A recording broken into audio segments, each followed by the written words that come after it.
Pep Guardiola সবসময় একটা কথা বলতো যে মাঠে মেসি খুব বেশি দৌড়ায় না, ও স্ক্যান করে। ওর একটা touch can change the game in any moment.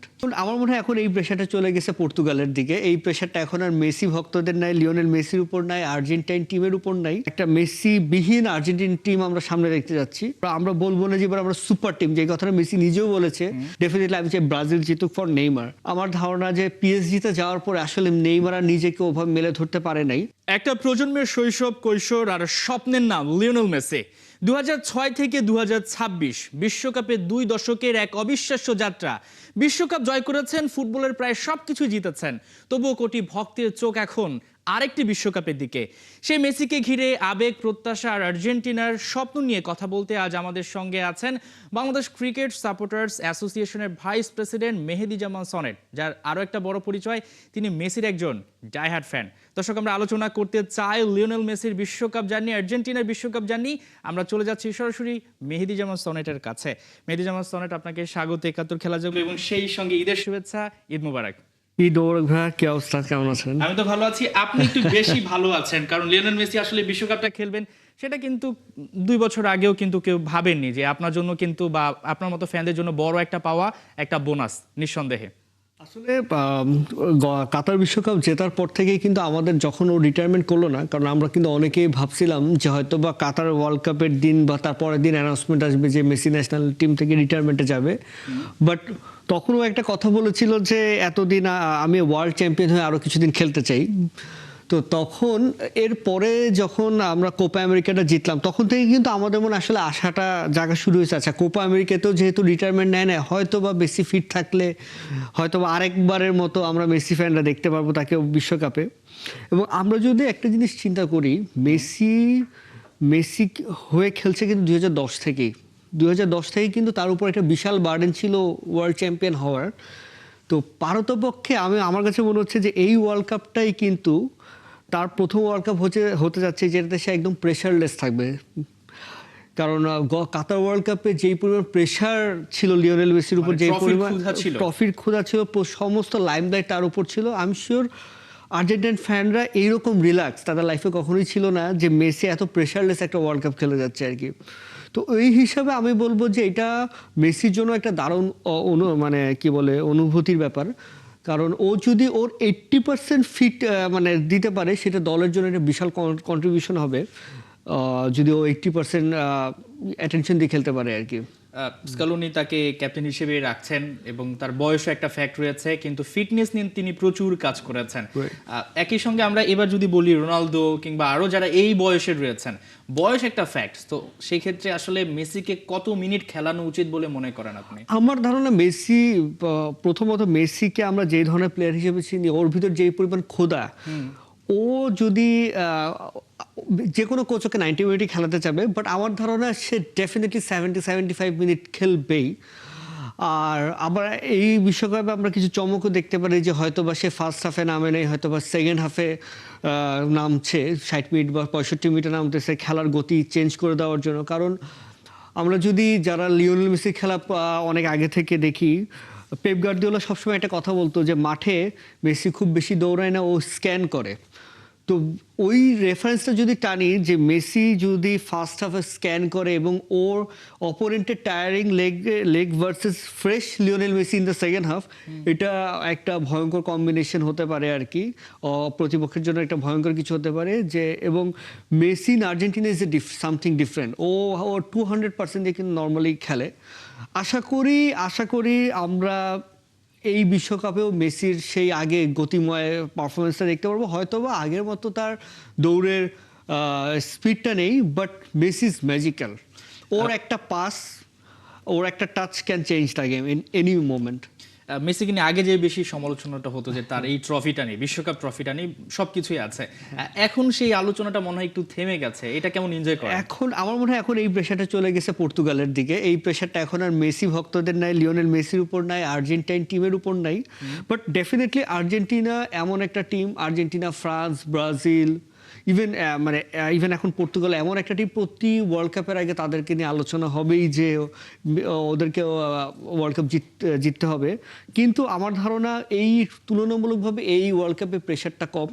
আর্জেন্টিনার উপরে, স্পেশালি আর্জেন্টিন ফ্যানদের উপরে আর কি। ডেফিনেটলি আর্জেন্টিনা তো ডিফেন্ড করতে চাইবেই তাদের ওয়ার্ল্ড কাপ, বাট আমি বলবো খুব প্রেশারলেস হিসেবে খেলবে। এবং এইবার আমার ধারণা রোনালদো তার লাইফের লাস্ট ওয়ার্ল্ড কাপ সে চেষ্টা করবে হার্ট অ্যান্ড সোল দিয়ে ট্রাই করার, বিশ্বকাপটা ছুঁয়ে দেখার। মেসি তো বিশ্বকাপটা ছুঁয়ে দেখেছেন, কিন্তু তিনি হয়তো বা এই বিশ্বকাপ দিয়ে তার ইন্টারন্যাশনাল ক্যারিয়ারটাকে এখানে থামিয়ে দিতে পারেন। তো এটা ভাবলেই তো মেসি ফ্যানদের বুকে আসলে আটকে ওঠে। তো আপনি কিভাবে নিচ্ছেন বিষয়টাকে? এইটা আসলে আমার ধারণা পুরো মেসি ফ্যানদের জন্যই একটা মানে কেমন ব্যাপার হবে এটা বলে বোঝানো সম্ভব না। কারণ বার্সেলোনা থেকে যখন মেসি মুভ করলো, ওই দিন রাতে কেউ চিন্তা করে নাই তার 6 ঘন্টা আগে যে বার্সেলোনা ছেড়ে দিচ্ছে। এটা আই এম শিওর আপনার মনে আছে যে এটা কিন্তু একটা খুব নাটকীয়ভাবে মেসি ট্রান্সফারটা হয়েছিল।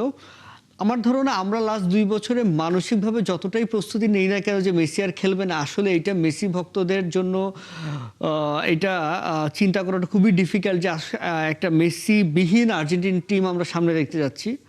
বাট আসলে সব কিছুরই একটা শেষ আছে, স্পেশালি স্পোর্টসে একটা সময় গিয়ে আপনাকে ছেড়ে দিতে হবে। বাট হ্যাঁ, এটা খুবই ডিফিকাল্ট হবে আমাদের জন্য মেনে নেওয়া মেসিকে ছাড়া পরবর্তী আর্জেন্টিন টিমটা আর কি। তো সেক্ষেত্রে পরবর্তী মেসি কে হবে, বা পরবর্তী এইটা once in a generation player. হয়তো বা মেসির জন্য আমাদের আবার ম্যারাডোনার পরে যেরকম একটা লম্বা সময় আর্জেন্টিনাকে অপেক্ষা করতে হয়েছে, গোটা ফুটবল বিশ্বকে অপেক্ষা করতে হয়েছে, আমার ধারণা আমাদেরকে বেশ কিছু বছর অপেক্ষা করা লাগবে এরকম প্লেয়ারের জন্য। তবে সবচেয়ে কাছে যে আছে লামিন ইয়ামাল, নেক্সট মানে ফুটবল আমি বলবো যদি ম্যাজিক্যাল কেউ প্লেয়ার এখন ইয়াংস্টার্সদের থেকে খেলে সেটা লামিন ইয়ামাল। বাট আর্জেন্টাইন টিমে এই মুহূর্তে কোনো প্লেয়ারই নেই আসলে লিওনেল মেসির ধারের কাছে। অনেক প্লেয়ারই আলোচনা আছে, সুপার ফর্মে আছে, বাট মেসি তো মেসি ইজ ম্যাজিক্যাল। ওই প্লেয়ার এই মুহূর্তে নেই। তার মানে একটা সময় আপনাদেরকে কি চুপ করে থাকতে হবে মেসি ফ্যানদের, যে কাউকে নিয়ে আলোচনা করার মতো কেউ থাকবে না? না, আলোচনা এখানে বেশ কিছু প্লেয়ার কিন্তু আছে আলোচনা করার মতো। বাট আমার কাছে যেটা মনে হয় যে আর্জেন্টিন টিমটা কিন্তু ওদের টোটাল ব্যাপারটা চেঞ্জ হয়ে গেছে। আর্জেন্টিন টিম একটা সময় যে ক্লান্ত ভাবটা থাকতো, যারা মনে হতো যে যারা জিততে শেখিনি, ট্রফি জিততে শেখিনি, এখন কিন্তু আর্জেন্টাইন মেন্টালিটিটা টোটালি ডিফারেন্ট। এবং আমরা যদি মেসি ছাড়া 2-1টা লাস্ট আর্জেন্টিনার ম্যাচগুলো দেখি, তারা কিন্তু দুর্দান্ত ফর্মে ছিল এবং ব্রাজিলকে যেভাবে হারিয়েছিল।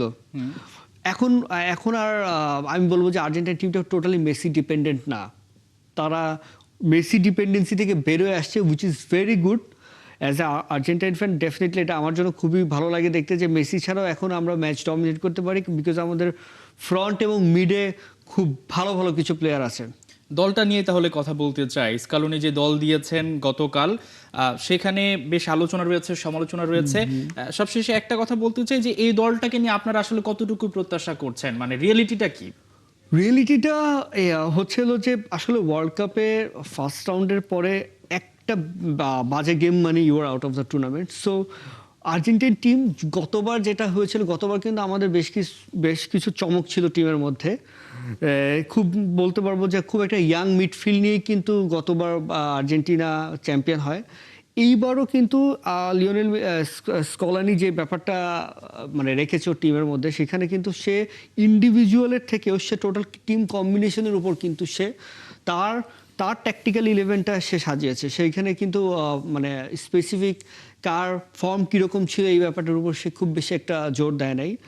এখানে আমি বলবো যে নতুন এবং পুরানদেরকে নিয়ে খুব সুন্দর টিম কম্বিনেশন। চ্যাম্পিয়ন হওয়ার মতো দল কিনা? চ্যাম্পিয়ন হওয়ার মতো দল কিনা ডেফিনেটলি আমি তো আমার টিমকে তো আমার মনেই হয় চ্যাম্পিয়ন হওয়ার মতো দল। বাট আমি বলবো যে এইবার আগের বারের থেকে আমি যদি চিন্তা করি, আগের বারের ফর্ম থেকে যদি চিন্তা করি, এইবার আমরা বলবো না যে এবার আমরা সুপার টিম, যে কথাটা মেসি নিজেও বলেছে যে এটা কি একটা মাইন্ড গেম কিনা যে অন্য দলগুলোকে মাইন্ড গেম কিনা?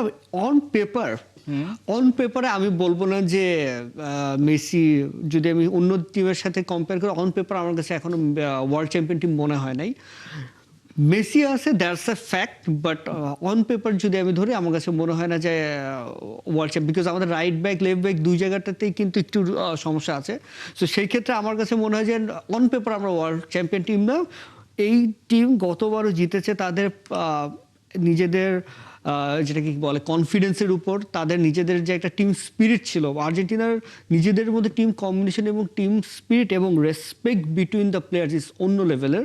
তো ওই ব্যাপারটাকেই কিন্তু আমাদের গতবার এক্স ফ্যাক্টর হিসেবে কাজ করেছে, যে সবাই মেসির জন্য জান দিয়ে খেলছে, তারা মেসিকে ট্রফিটা উপহার দেওয়ার একটা ব্যাপার ছিল, কিন্তু এইবারও আমার কাছে মনে হয় মেসির লাস্ট ওয়ার্ল্ড কাপ হিসেবে, এবং মেসিকে আমি বলবো যে মেসি টিমকে আগলায় রাখে না, বাকি টিম মেম্বারে মেসিকে এখানে আগলায় রাখে। সো আমার মনে হয় এই ওয়ার্ল্ড কাপও এরকম হতে যাচ্ছে আর কি।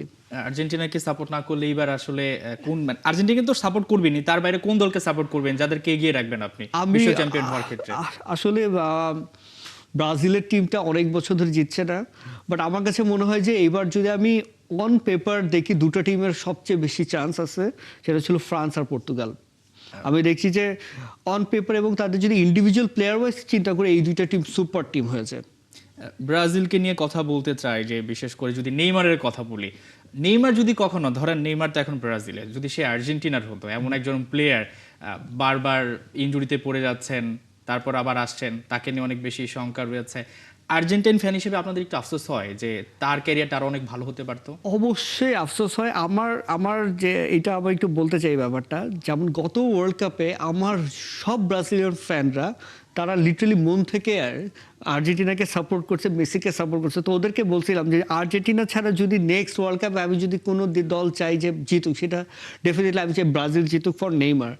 বাট আসলে নেইমার ওর ফর্মটা আগের মতো নাই। প্লাস হচ্ছিল আমি শিওর কালকেই কিন্তু আমরা নিউজে দেখেছি সে আবার একটা ইনজুরিতে পড়েছে এবং 2-3 সপ্তাহ সে বাইরে থাকবে এবং হয়তো সে প্রথম ম্যাচটা মিস করবে। তো সেক্ষেত্রে আমার মনে হয় নেইমার আসলে আমি বলবো যে ফুটবল বিশ্বে যে কয়জন মানে তারকা যাদের কপালটা খুব বেশি ভালো না, তার মধ্যে আসলে মানে একদম উপরের দিকে থাকবে নেইমার, যে আসলে তার লাকটা টাইম মতো ফেভার করে না কখনোই। আমরা দেখি নেইমার আর নিজেকে ওভাবে মেলে ধরতে পারে নাই যতটা সে বার্সার 4 বছর সে নিজেকে অন্য লেভেলে নিয়ে গিয়েছিল। তো আমার ধারণা সেই জায়গা থেকে আমার বলতে হয় যে আমরা ডেফিনেটলি নেইমারের প্রতি আমাদের একটা অন্যরকম সফট কর্নার আছে, যেই সফট কর্নারটা ব্রাজিল একসময় রোনালদিনিও পেত। তাকে দলমত নির্বিশেষে সবাই তার ম্যাজিক্যাল ফুটবলের জন্য পছন্দ করত। এবং যারা ফুটবল লাভার তারা না আসলে এই পিওর ম্যাজিকটা, এই লাতিন আমেরিকার পিওর ম্যাজিকটা কিন্তু তারা খুব চায়।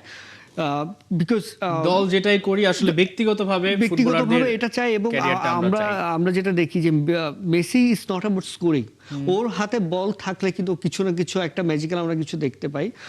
সেরকম কিন্তু নেইমারের পায়ে বল থাকলে কিন্তু ইউ ফিল মানে সেই ম্যাজিক দেখার অপেক্ষায় রইলাম। সনেট, আমরা আলোচনা করতে পারছি না সময় স্বল্পতার জন্য। আপনাকে অসংখ্য ধন্যবাদ আমাদেরকে সময় দেওয়ার জন্য।